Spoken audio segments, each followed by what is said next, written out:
this film was never meant to be seen. It began, as so many buried things do, with a box. A forgotten container moldering in the bowels of a federal records vault, nestled deep within a labyrinth of paperwork that stretched back generations. Inside, photographs, census cards, the mundane detritus of bureaucratic machinery, yellowed and brittle with age. Examine those faces staring back from the faded emulsion. How they recur. The same eyes, the same slight tilt of the head, the same uncanny expressions, appearing again and again across the decades. Across families that should share no blood.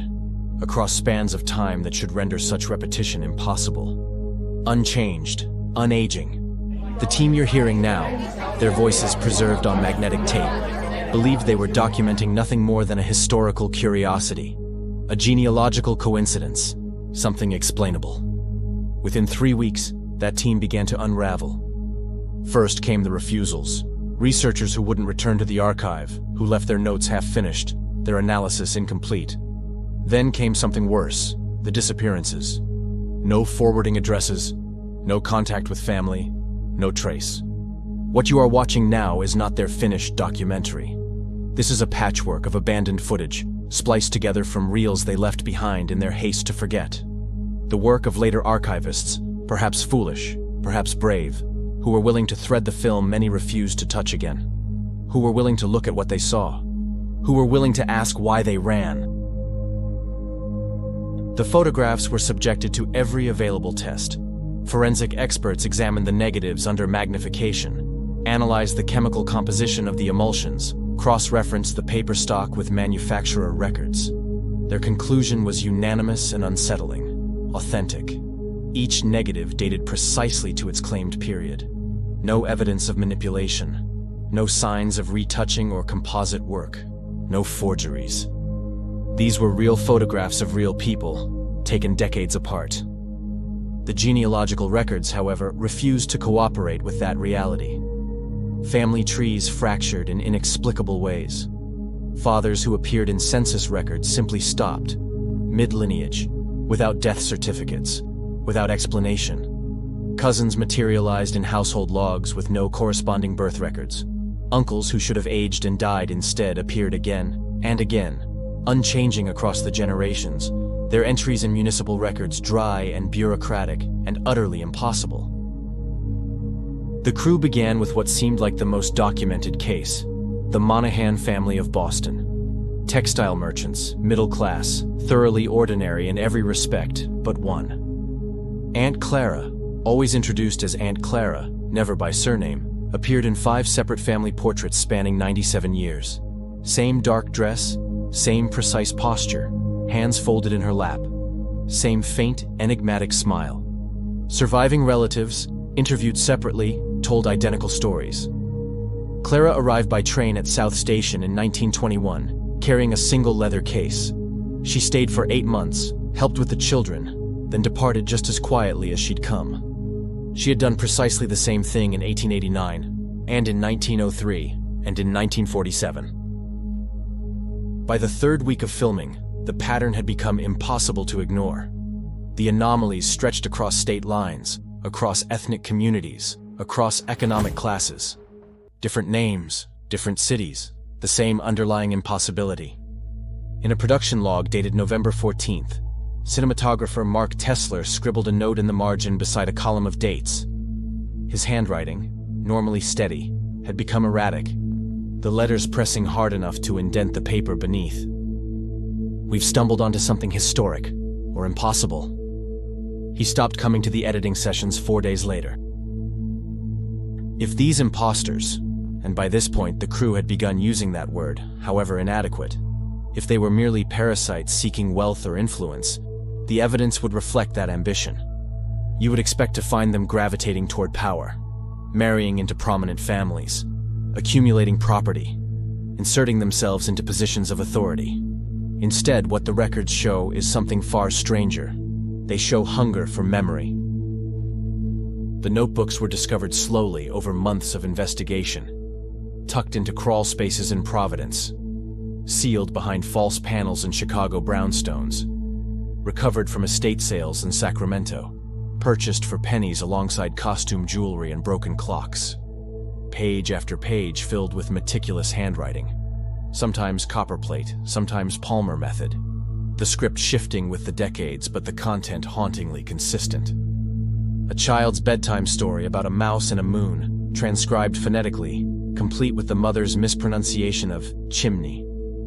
A shopping list from a general store in Albuquerque, 1897. Cornmeal, thread, lamp oil, peppermints. A joke whispered at a kitchen table in Newark, too quiet for anyone else to hear, written out word for word, including the pause before the punchline. The notebooks traveled. That much is certain. Passed from house to house in plain manila envelopes, no return address, hand-delivered or sent through the postal system with unsettling regularity. An underground curriculum of the ordinary. The mundane experiences of human life, cataloged and preserved with the devotion of monks illuminating manuscripts. Dr. Elizabeth Voss, a folklorist consulted during the initial investigation, proposed a theory that appears repeatedly in the crew's notes. She suggested these figures were not predators at all, but refugees. Fragments of something older, some culture or civilization that had collapsed or been erased, clinging to our world like shipwreck survivors to driftwood. Each borrowed identity wasn't theft, it was survival. Each assumed role, another generation of endurance, another chance to observe, to blend, to remember what they themselves had lost. The imposters' obsession with minutiae wasn't madness or compulsion, it was archaeology in reverse. They were collecting us. Our pottery shards took the form of lullabies sung off-key, grocery lists scrawled on the backs of envelopes, half-heard jokes that made no sense outside the moment they were told, granular, forgettable details that evaporated from human memory within hours, but not from theirs. A slow, patient rebuilding of something catastrophically lost. What no one on the original crew could adequately explain, what remained even in their final notes, a source of deep unease, was the question of recruitment. The imposters did not only borrow identities. In certain cases, meticulously documented across multiple states, they appeared to transfer them. A family's child would vanish, not violently, not dramatically, but through the cracks of ordinary life. A teenager who stopped coming home from school, a young adult who missed a holiday gathering and then another. Months would pass, sometimes years, and then that child would surface, integrated seamlessly into an entirely different household, sometimes hundreds of miles away, speaking as though they had always belonged there, answering to a different name with complete conviction. Relatives and family friends accepting their presence without question, without any memory of their arrival or explanation for their sudden inclusion in family trees. Whether this was persuasion, some form of profound psychological conditioning, or mimicry so complete it overwrote identity itself, or something else entirely, something the crew lacked the vocabulary to name, the effect remained consistent. A slow, methodical folding, our lives pressed into theirs like pages into a book, our memories, our stories, our children absorbed into their enduring narrative. The question the crew began asking, in the margins of their notes, in conversations the microphones occasionally captured. Were these figures learning from us, or were they replacing us? As the crew spent longer hours in archives and editing bays, surrounded by photographs of faces that should not exist, something began to bleed through. The boundary between documentation and experience grew porous, then collapsed entirely. It started small. Domestic disruptions so minor, they were dismissed as stress, as the inevitable cost of obsessive work. Sound engineer David Petrov mentioned his daughter had begun singing a lullaby he didn't recognize, in a language he couldn't identify. When he asked where she'd learned it, she said simply, "Aunt Clara taught me." The Petrovs had no Aunt Clara. His daughter insisted they did, and became inconsolable when he pressed her on it. Other crew members reported similar fractures. Children repeating phrases in the cadence of people long dead. Spouses unable to recall the names of old friends. Histories becoming fluid, negotiable, uncertain. Then came Anna Reeves's son. 14-year-old Noah Reeves was last seen leaving Franklin High School on a Tuesday afternoon in late November. Anna filed a missing persons report that evening after hours of no contact, and none of his friends reportedly knowing his whereabouts. The police investigation turned up nothing. No witnesses to an abduction, no evidence of foul play, no activity on his phone or bank accounts. He had simply stepped out of his life as though passing through a door no one else could see. For 3 months, Anna continued working on the documentary while searching for her son. Those who remained on the crew described her as hollow, mechanical, conducting interviews with families whose children had also vanished while her own remained unfound. The irony was not lost on anyone. Several crew members quit during this period, citing the ethical nightmare of the situation. Noah reappeared in February. Anna found him by accident. She was out of town on a funding pitch when she saw him through a living room window. He was setting the table for dinner, moving through the home of the Castellanos family with complete familiarity. When she burst through the front door, when she tried to embrace him, he stepped back, confused. He didn't recognize her. The Castellanos called 911 and cowered in terror as Anna repeatedly insisted that their child was hers. They tried to explain that this boy, Michael Castellanos, was their son. They had photographs of him at family gatherings, report cards from his new school, a bedroom filled with his belongings, posters on the walls, his handwriting in the margins of textbooks. When Anna showed them pictures of their life together, birthday parties, vacations, his own childhood bedroom, he studied them with polite detachment. He insisted, with absolute conviction, that the Castellanos had raised him since birth, that he'd never lived anywhere else, that he didn't know who Anna Reeves was. When the police arrived, the Castellanos refused to press charges, citing a genuine concern for a stranger's mental health. Anna left the project the next day. Not everyone abandoned the project. Mark Tesler, the cinematographer who had filmed the earliest interviews, who had been there when they first opened the box in the federal vault, refused to stop. His production notes became longer, more detailed, more frantic. He cross-referenced genealogies late into the night, compared photographs under magnification until his eyes ached, tracked the imposters across state lines and decades with the intensity of a man running out of time. His wife, Jennifer, reported him missing on March 3rd. She told police he'd been working excessive hours, sleeping at the studio, missing dinners. But it was more than absence. When pressed, she admitted he'd been changing. The way he spoke, the cadence of his sentences. He'd begun correcting her about memories they'd shared, insisting they'd met in college when it had actually been at a friend's party, claiming they'd honeymooned in Maine when they'd gone to Vermont. Small contradictions that accumulated into something larger, something wrong. The last time she saw him, he'd kissed her goodbye and said he was going to follow up on a lead in Ohio. He promised to call that evening. He never called. Jennifer spent 6 months searching. She hired a private investigator who found nothing.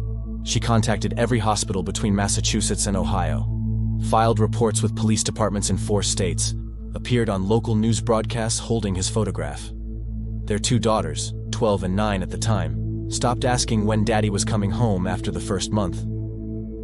Mark's elderly mother died 8 months after his disappearance, never knowing what had happened to her son. The family tried to move forward, tried to fill the hole his absence left. But how do you grieve someone who hasn't been declared dead?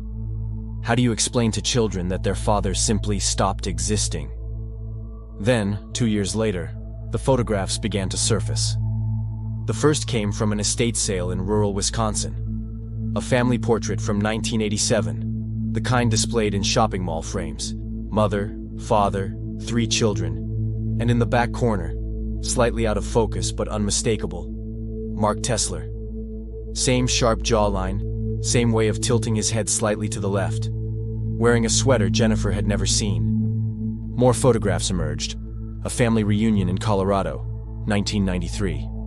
A wedding party in Vancouver, 2007. A church directory from Minnesota, 2015. Always in the background, never the focus. Always Mark Tesler, his face unchanging across 3 decades. His expression that same faint, enigmatic smile. The most disturbing discovery came from a damaged videotape, recovered from Mark's apartment after the landlord finally cleared out his belongings. The tape had been partially erased, corrupted, but the audio remained intact in fragments. Mark's voice, recorded in what must have been the final days before his disappearance. I want you to know that I chose this. If you see me in another family's photograph somewhere, in a yearbook or a holiday card or anywhere, it might also be predestination. I don't know yet. This is all very new, and I'm trying to understand the mechanics of it, the rules, but the lines are blurring, and I think that's part of it's necessary, what they're preserving. Whether this represents recruitment, the imposters actively converting living humans into their ranks, or assimilation, some process by which human consciousness merges with or surrenders to their enduring collective, no one has been able to determine. What it suggests, irrefutably, is that the imposters are not merely long-lived. They are self-renewing, self-replicating, a lineage that requires no birth, no biological continuity. They fold others into their eternal procession, one volunteer or victim at a time, and in doing so, they ensure their survival across centuries we cannot yet count. A family tree with no beginning or end, no final generation. The project collapsed entirely by late spring. The remaining crew members formally disavowed any connection to the documentary. Their families, fractured by what had been witnessed and what could not be unwatched, rarely spoke of it again. Of the original filmmakers, one has been erased into the margins of strangers' photographs, appearing across decades he should not have lived to see.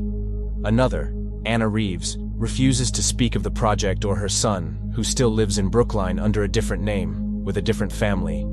His history rewritten so completely that even court-ordered reunification attempts failed. The boy did not remember her. The law could not prove he ever had. The rest simply walked away, and in walking away, perhaps saved themselves. But the question remains.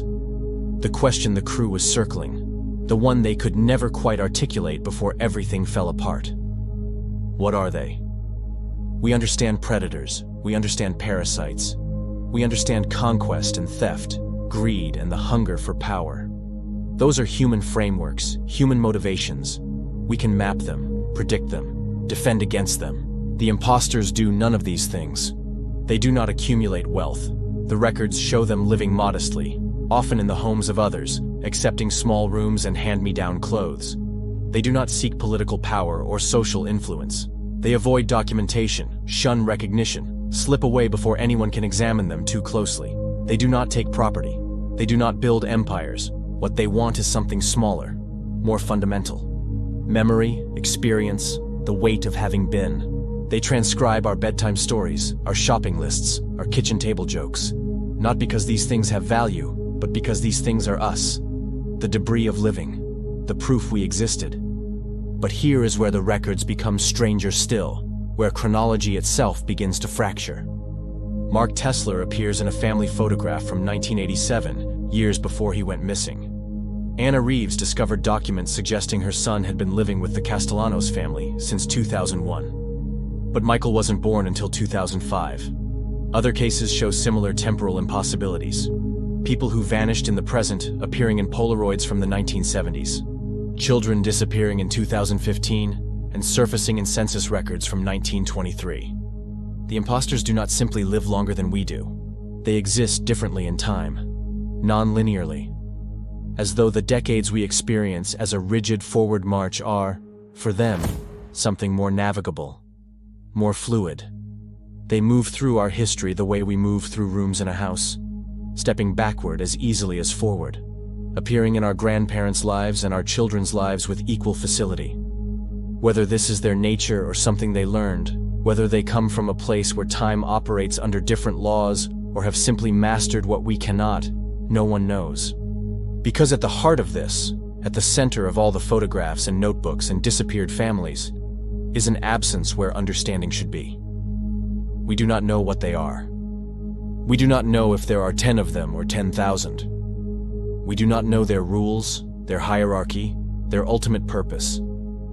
The imposters are still here, still threading themselves through families, through time, through the small unguarded moments when we're not paying attention. They are patient in ways we cannot fathom. They are pursuing something we cannot name, and we still do not know if they are stealing our lives or saving them.